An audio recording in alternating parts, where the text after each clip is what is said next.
Good morning, good afternoon, good evening, everybody. In case you're interested, I would like to let you know where the people who are joining us are from. We have somebody in Canada, some people in America, one person in Sweden, a couple of people in the UK, one person in Dubai, quite a few from India, some from Thailand, many from Malaysia and Singapore, one from Japan, and a few from Australia. Very good. So I see a guy called Tim Browning in a place called Mullumbimby. Hi, Tim. Mullumbimby is a small town in northern New South Wales where I spent my childhood. So that's a blast from the past. It's an Aboriginal word. And then another person I see is a man called Chitak in the UK. I don't know why Chitak, but for some reason, I just had a feeling to do a search of your name on YouTube. So when I did this search of your name on YouTube, a very interesting thing came up. Okay. And like I said, I don't know why I just had a feeling to search your name on YouTube, but I did. But you have a rendition of the Titanic on sitar. And for some reason, I really enjoyed that. So I'm happy. And so I see Tracy from Texas. How are you, Tracy? Hello, Ajahn. So good to see you. Nice to see you too. You sent those fabulous pictures of your wonderful adventure in the national parks. Yes, Yellowstone is wonderful. I recommend it to everyone on here if you have an opportunity. And then another person, Surabhi. Well, the little birdie told me that it's your birthday. Oh, very naughty birdie. Happy birthday. Ajahn, I am so happy to get a birthday wish from you with all my 100 Dhamma brothers and sisters. Now, that Dharma question, please, the question.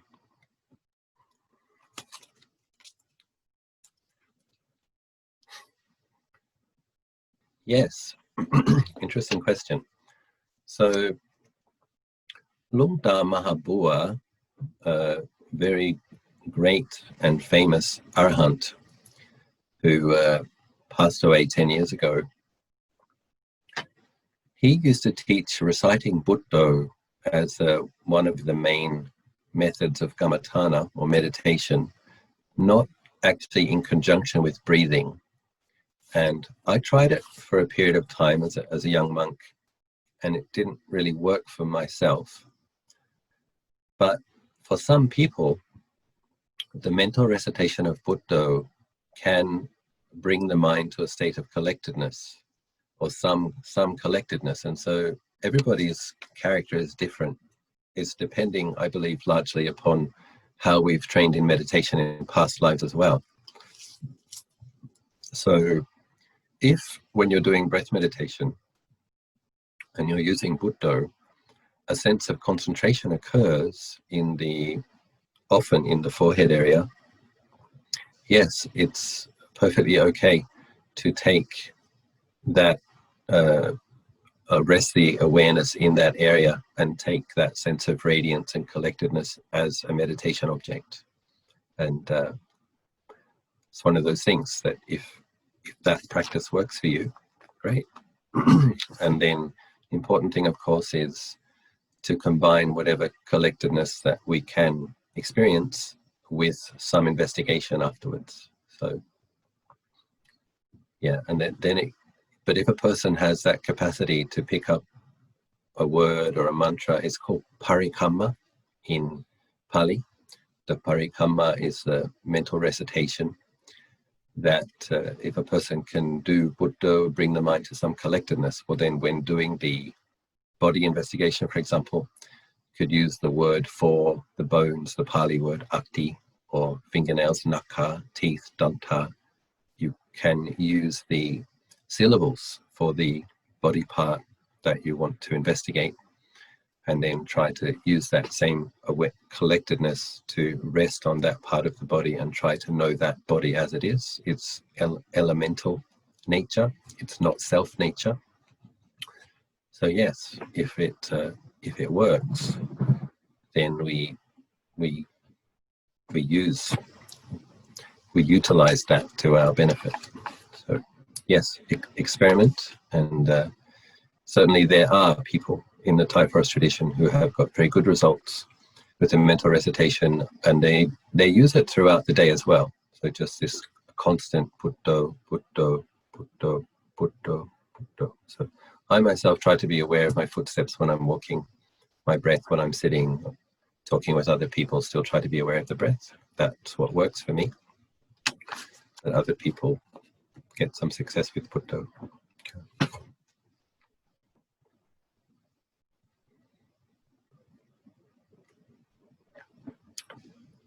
So, as we know from studying the life story of Shakyamuni Buddha, he spent his life in Tusita heaven before the final life before Buddhahood. He was in Tusita heaven. And so the bodhisattvas destined for Buddhahood will have their final birth in Tusita heaven. And so it is possible to aspire to be born in the presence of the bodhisattva in Tusita heaven before he incarnates in his last life and becomes the next Buddha. And so those kind of practices, reciting a mantra which has a clear relation to such a great being, definitely makes a deep karmic imprint. Setting one's intention before making a particular type of merit is something that we see if you, for example, read the Great Disciples of the Buddha, the wonderful book. There will be a point in each of those great disciples' pasts where they saw a being who they were, a great disciple of the previous Buddha, who they were inspired by, and then they made an offering, and then they set the intention, very specific intention, that they want to be the monk foremost in wisdom, or the monk foremost in psychic powers, or the layman or laywoman who would be foremost in making offerings to the Sangha, or many things, depending on this, a great many different types of beautiful aspirations. Some people was like, there was a monk who was gifted at taking a small utterance by the Buddha and explaining it in detail. There was another monk who was gifted at studying a large sutra of the Buddha and explaining the condensed meaning. So we have all of these. We can see very clearly from this evidence that making offerings and setting intention with a very clear result desired works. So it worked in the case of all of those great disciples. And then, so similarly, aspiring to be reborn in a heaven realm as the result of making merits, setting a very clear intention, can be effective. But there are a few factors that would need to be in place. So Ajahn has explained to me from my questions to him that the most important two factors that affect your rebirth, one of them is the general level of your mind throughout this life. So if you want to be reborn in Tusita heaven next lifetime, then you need to have a mind like a Tusita Deva, even as a human being, with some consistency. Then the other thing that is important is setting the intention, making the merit, dedicating the merit with that outcome in mind. Then the other thing that is important is the mind state at the time of death. So I'll talk a little bit about the mind state of a Tusita Deva, would have a very strong faculty of faith, a very radiant and strong, consistent quality of faith in Buddha, Dharma, and Sangha. Of all of the heaven realms, from what I'm told, Tusita heaven is the most suitable for meditators. If you, Dharma is very sensual, more sensual than the human realm. It's a place where the celestial mansions, palaces, and retinues, beautiful clothes, beautiful smells, very fine food, more pleasure than is available in the human world. And that's a bit dangerous because we don't want to increase our attachment to pleasure, even if it's a more refined pleasure. And it also exhausts merit. So all of those sensual, pleasant experiences are the result of merit. But when you experience them, you will be burning up that merit. And Tusita heaven, on the other hand, is called the heaven of the contented, which is a very beautiful quality. So the Tusita devas are experiencing a state similar to Upajjhara Samadhi, so neighborhood concentration. That's when you might experience 20 minutes in your meditation, your 1 hour meditation. 20 minutes is quite peaceful, very few thoughts and only wholesome thoughts. That's a similar mindset to a Tusita deva all of the time. And so if someone wants to be born in Tusita heaven, I think you need to be bringing your mind to that quality of almost jhana, fairly wholesome, still peaceful, deeply contented feeling a couple of times a day. And then it's not recommended to aspire to be born in a Brahma realm. So if a person may have some experience of jhana, then that can lead to being reborn as a Brahma Deva. That's not recommended because apparently the Brahma Devas can become intoxicated by their own radiant minds and get a bit deluded by it. And so subtle forms of vanity, feeling that their radiant mind is wonderful, special, beautiful, can get a bit conceited about radiance and collectedness, even though it's very wholesome, but that identification with. But Tusita heaven is like, it's in terms of mind states, it's just before jhana. And of course, a lot of beings who are building paramis to be a Buddha, to be a great disciple, to be an arahant with the analytical knowledges, the teaching, miracle of teaching, or to be a great arahant like Lompo Man or Lompo Cha, a lot of practitioners will come down, make a lot of merit in the human realm, and they will have a rest in between births. And the place where apparently the Buddhist practitioners who have a long-term goal with an impressive outcome, they will tend to rest in Tusita heaven before coming down again and building more parami. So it's a place, if you went there, you would find a lot of like-minded and very inspiring beings, which is why of all the heaven realms, it's the one that is most recommended and suitable. Apparently, you can also listen to some Dharma discourses and you can meditate in the Tusita heaven.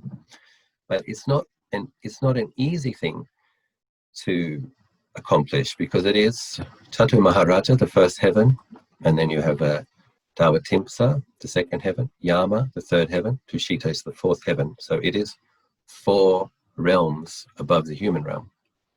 And but apparently what happens is when you keep 8 precepts frequently, at least on the lunar observance day, and you set these kind of intentions, what happens is a lotus blossom will blossom into Tusita heaven. That's from the power of your determination and the power of your merit, your lotus blossoms into Tusita heaven. And then through the power of the dedication, determining your merit to be born in Tusita, if your death is not too sudden, if you're dying a death where you have some awareness that you're going to die, then what happens is that the lotus will come to you. And your mind, if it's made a lot of merit, and as you're dying and you recollect the merit that you've made, your mind will already be in a Tusita Deva-like state, and then it will move from this body onto the lotus and go to Tusita heaven. So in terms of rebirth, it's very beautiful and inspiring. And but like I said, it's perfectly possible, but it's not easy. So, but frequent setting of the intention, frequently making a merit, dedicating the merit with that goal in mind, and recollecting Maitreya with great faith. And but that's another factor, is if a great being or great bodhisattva is aware that that's your intention and you have faith in them and you bring them to mind, they also may help in that making sure that you get on your lotus. So, interesting question, and it's something I consider. If I have to be reborn again, I would like to be reborn in Tusita heaven in the presence of Maitreya myself. So it is something that I have given some thought to, and so maybe I'll see you there. And then come down and receive teachings from him as the teaching Buddha. And apparently 84,000 princes and 84,000 princesses will go forth on the same day, at the same time, after Maitreya, and then Maitreya will give his first discourse, and then they all become arahants. So anyway, if it's okay with you, if I could be one of those 84,000 princes,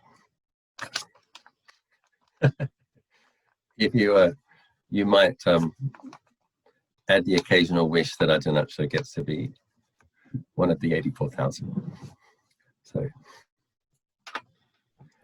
now I have to talk a little bit about a woman in the village who is dying even as I speak. And this is where it gets slightly serious. And so she's been putting food in my bowl for 10 years, and that is her good karma. So because we are visiting her and chanting for her and trying to encourage her to have a mindful death. But she has kidney failure, and her kidney function is down to 1% apparently. And so her body isn't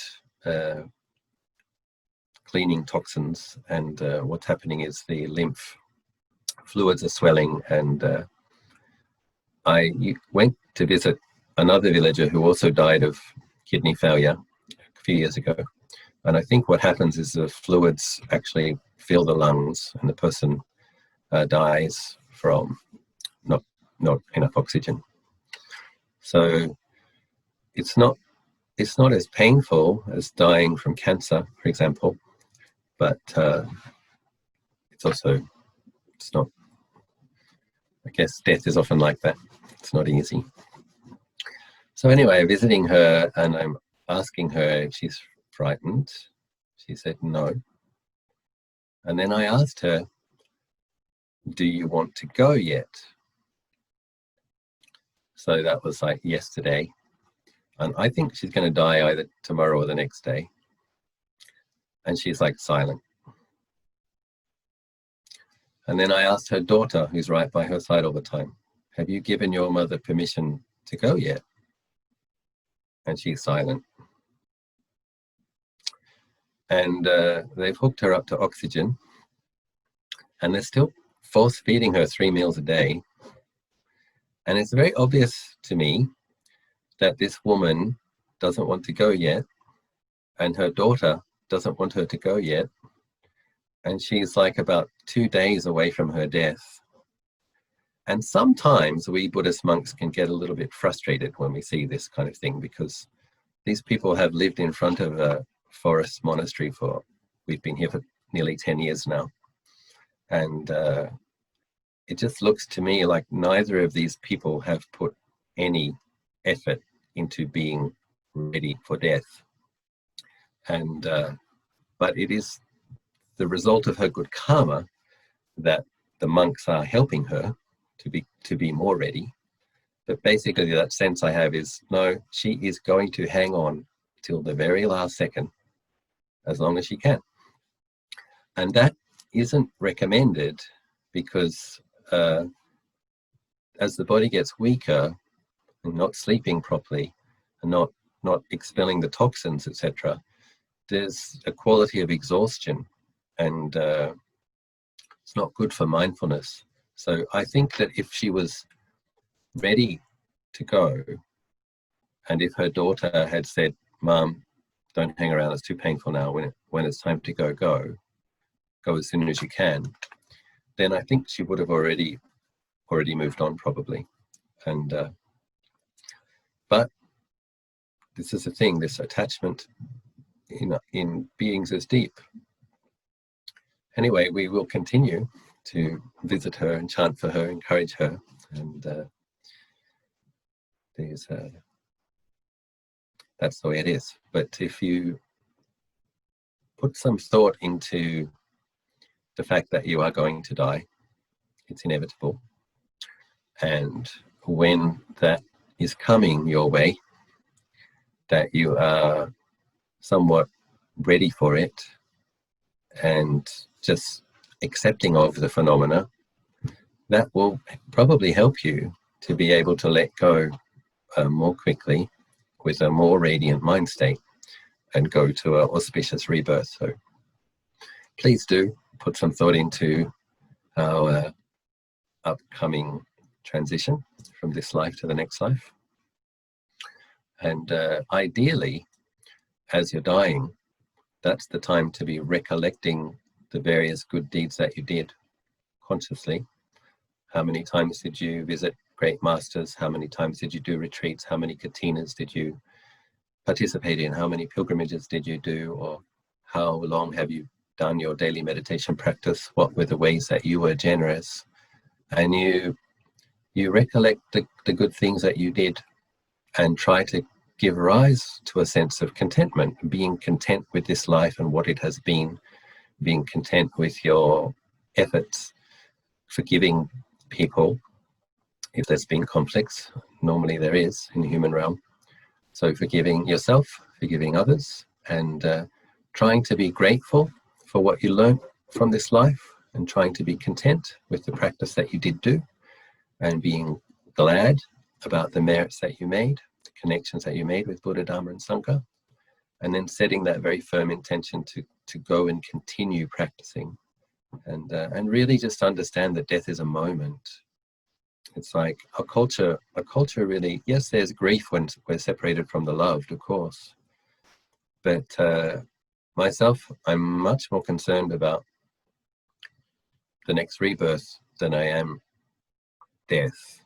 So it's death is something that you have to get through with a radiant mind, if you can, and you have to put some thought into however that death occurs. You want to be able to maintain some radiance of mind, some presence of mind, some gratitude, contentment, and readiness to go. So, a few words of preparing for death. Good.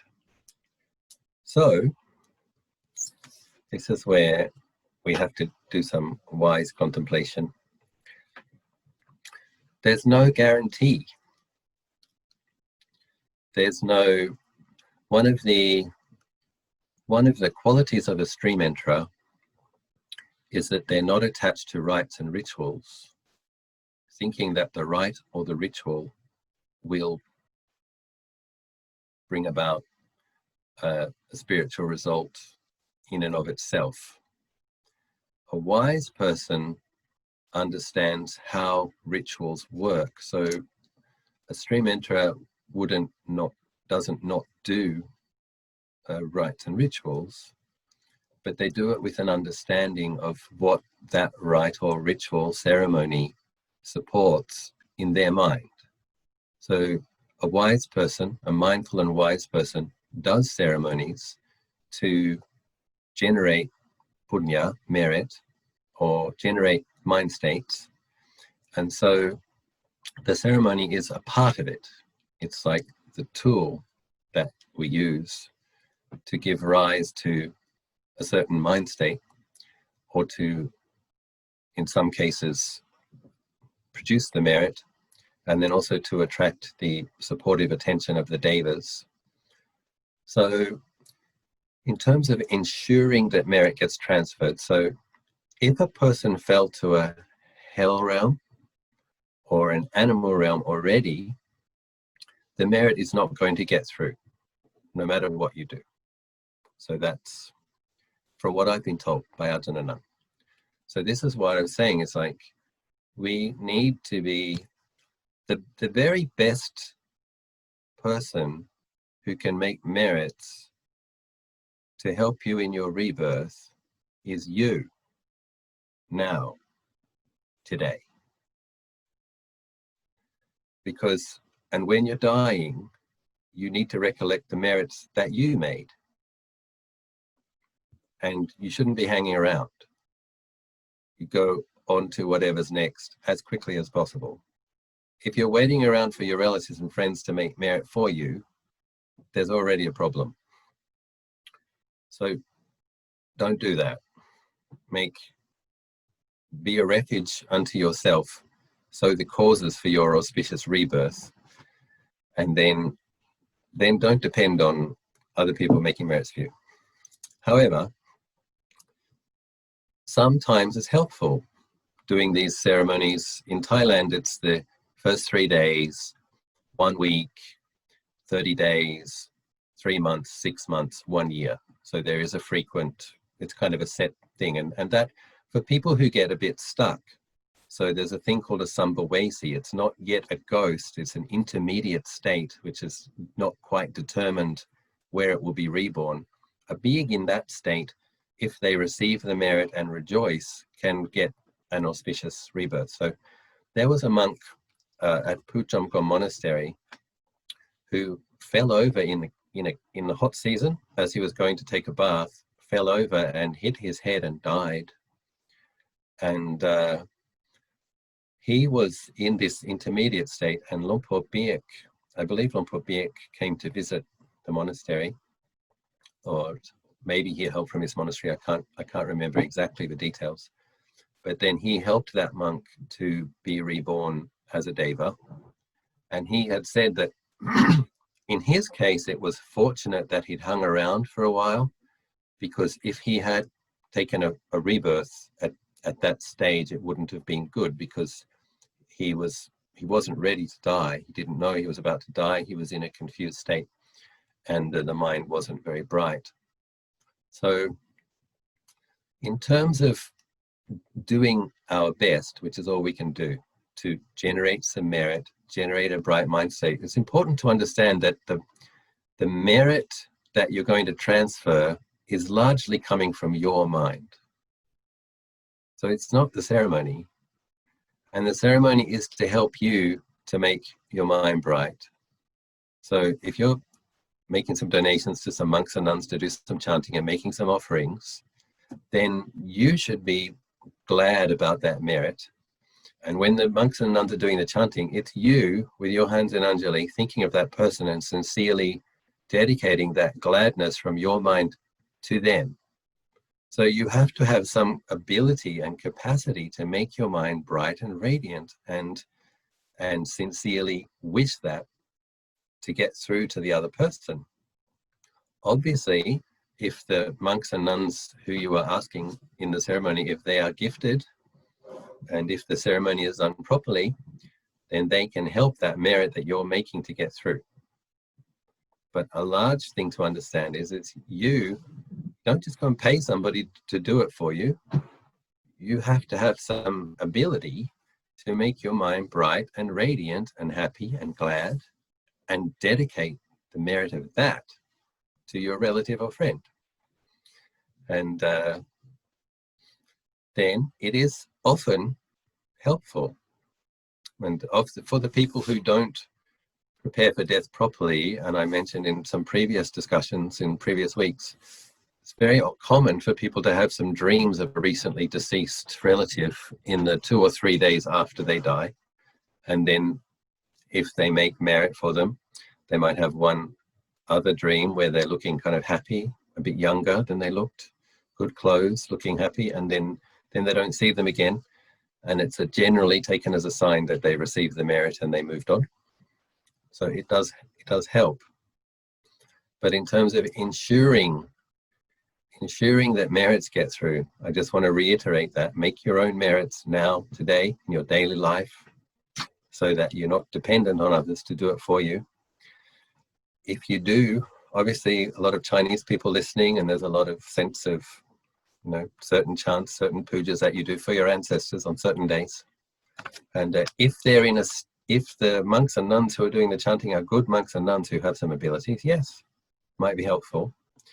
But largely, they're dedicating the merit that you produce. And you have to have some ability to make your mind bright, radiant, wholesome, with the wholesome mindset to make the merit. And then you have to have the ability, with a very sincere intention, that that merit is shared with that person.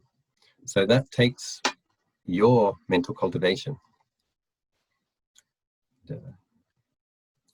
If there's a very gifted monks or nuns, if you're looking about ensuring that the merit gets transferred, well, then you have to come and visit somebody like Lompo Biek or Ajahn Nun.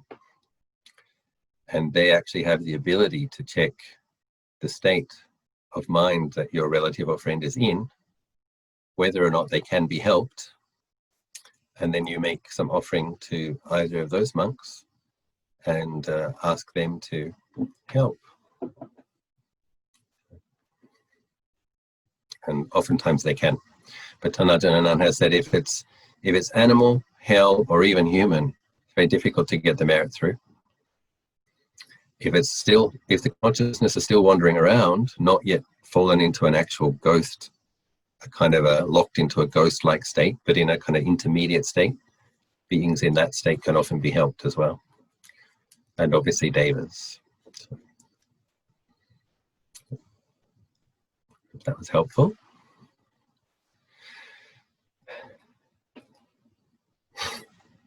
So when it comes to describing nibbana, language obviously has limitations. And so an interesting thing about the nibbana element is that there is no four elements there. So there's no earth, water, wind, or fire in nibbana. So it's just a word in a way, but it's a way of saying that it exists. It's there. But the nibbana element is not a condition. So all of the worlds, all of the realms we were talking about, all of the states, all of the beings, all of that is conditioned. And nibbana is described as the unconditioned, unfabricated,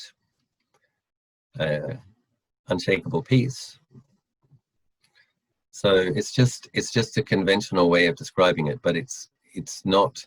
There's another phrase in it's not a phrase in one of the suttas is do not seek. I think a monk was trying to find the end of samsara by excuse me. A monk was trying to find the end of samsara by traveling through the universes.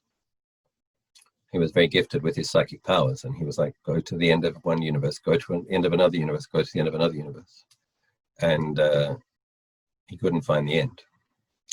And then another monk was going up in different realms, to the various realms, right up to the Brahma realm, and asked the Brahma Deva, where's the end of the universe?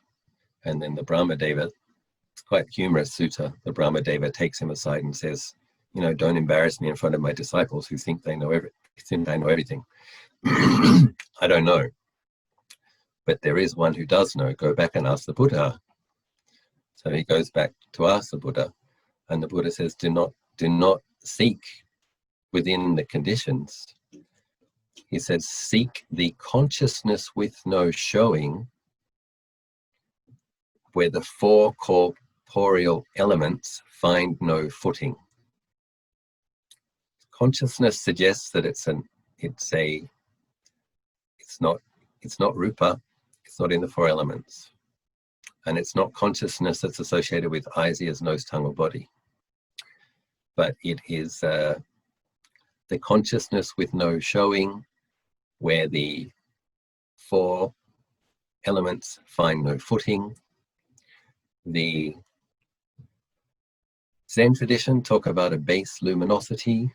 The Tibetan tradition talk about the mind of clear light. You don't really need to know, though, in terms of words, how to describe nibbana. What will help you to experience nibbana is letting go of greed, hatred, and delusion. And the way that you do that is maintain consistent mindfulness and meditate a lot and contemplate on the three elements. And then when you keep contemplating impermanence, unsatisfactoriness, not self, maintain your mindfulness, you will start to have vipassana jnana, insight knowledges, where you experience the body and mind without a sense of self there. And that will give you confidence that consistent, correct practice leads to insight. That will give you great confidence that you can experience something very peaceful, very fulfilling, in the same space where your body and your mind is, but there's no self-formation, no self-view in that experience, but it's much more pleasant. That will give you trust in the nature of mind and your potential, and inspire you to practice further. And then as you do practice further, you may be able to experience a temporary liberation where you experience nibbana. and then you understand what nibbana is. And but that's what right mindfulness and consistent practice with a lot of effort leads to, and that's what we need to do. And I wish you every success.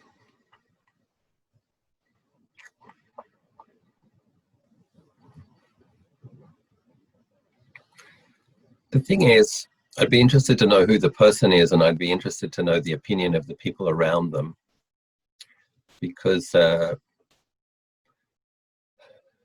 we can have like the magnifying glass out on ourselves, looking at our faults, and we might not notice the ways that we are improving.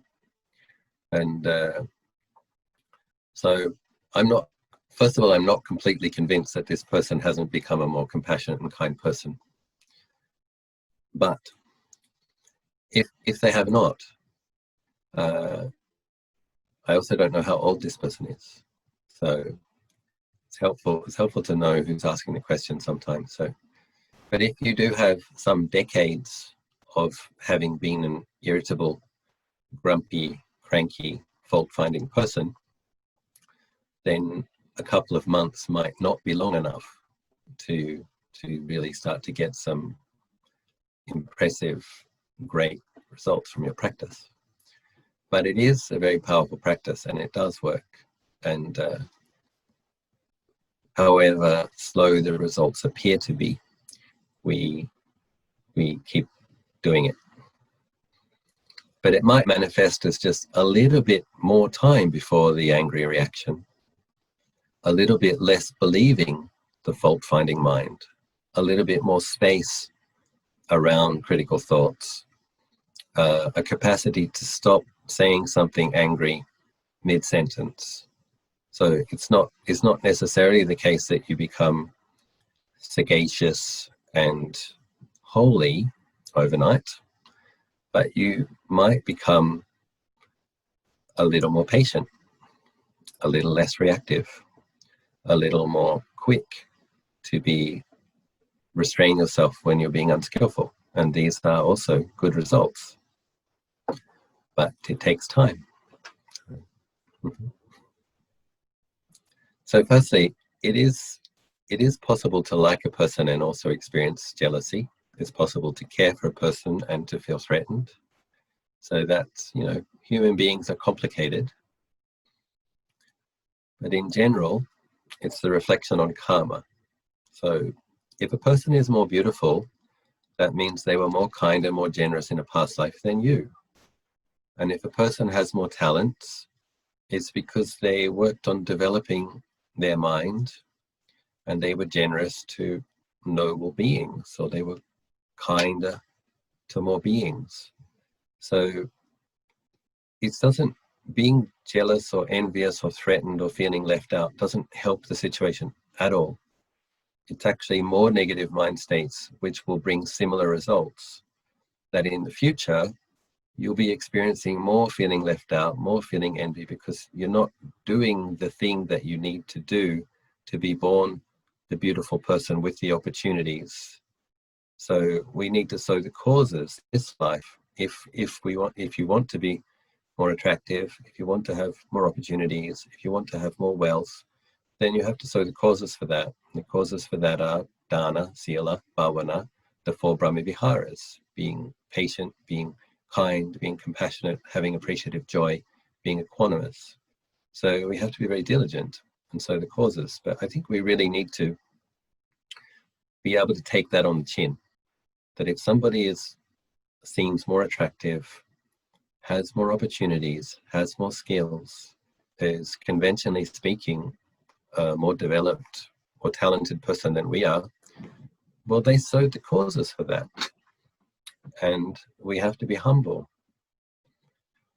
But I'll tell you something interesting. As a monk who meets a lot of people, even talented, beautiful people with great opportunities have a lot of suffering. And they might not tell that to the people, everybody around them, but they might tell it to monks sometimes. So one of the sufferings that talented, beautiful, effective people with opportunities have is other people's jealousy of them. They are aware of it and they are affected by it. So everybody has suffering. And so yeah, mudita, trying to rejoice in the good qualities and good opportunities of others. Humility, it's like in being humble, you don't reject yourself. You have to rejoice in whatever is currently good in your situation and in your efforts. And then but you also can be humble and work diligently at sowing the causes. But I wouldn't put too much effort into wanting to be born attractive with a lot of opportunities and wealthy. I would put most of my effort into undoing the causes for rebirth. But the more sila you keep, the more generous you are, and the more meditation you do. In general, you should be born as a person with good faculties, a good situation.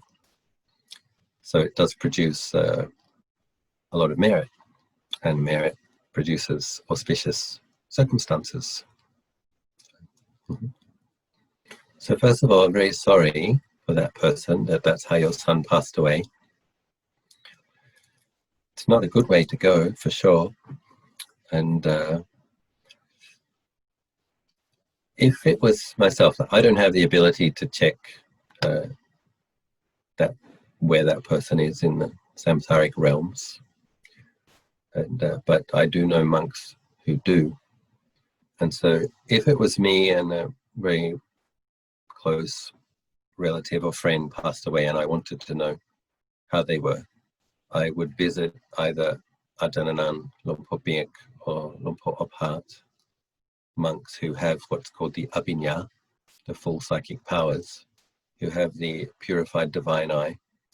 And I would make some offerings to one of those monks, and then I would take a picture of my friend, my son, however, and then ask the Venerable what state they're in and whether they are in a state that they can be helped.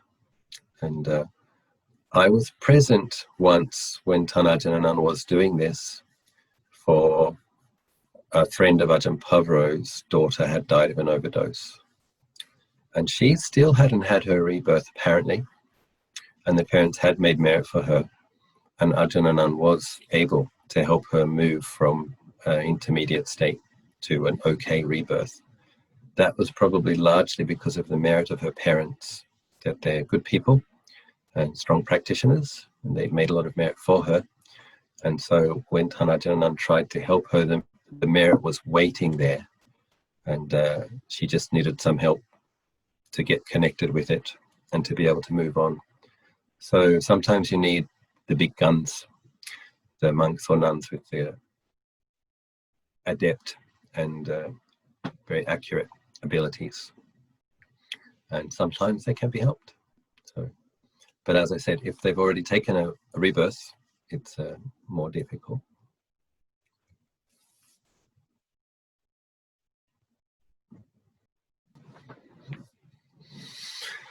So, giving some thought to this path of dana, sila and bhavana, mental cultivation, what we can do in this life to make our lives.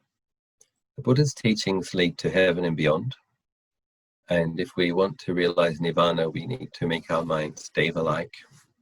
Deva-like mind is the foundation for going beyond, realizing nibbana. So that means being forgiving, being patient, having conscience, a sense of shame, not wanting to do wrong, not wanting to harm others, asking for and giving forgiveness, and then the daily meditation, sharpening mindfulness, giving rise to periods of collectedness where the mind is bright and radiant, and making auspicious merits, sessions of chanting, long sessions of chanting, frequent sessions of meditation. And then normally, if a person lives a very good life, the rebirth won't be, the death experience won't be too painful, and the rebirth will be auspicious. But we need to sow the causes for that ourselves, and be mindful that it's definitely coming. And we need to be, ideally, we're not going to be even waiting for the relatives to make merit and for the monks to come and chant. You're going to go, bye, I'm off to my lotus. See you in Tusita. And I'll sprinkle some petals down on you when you come and chant. Or if you want to be reborn as a human and good Buddhist family, close contact with the Sangha, then be clear. You're going to your rebirth and just bye, thanks, see you around. until I don't see you around. So I wish you well. Please put good effort into your practice, and thank you for joining me for this time.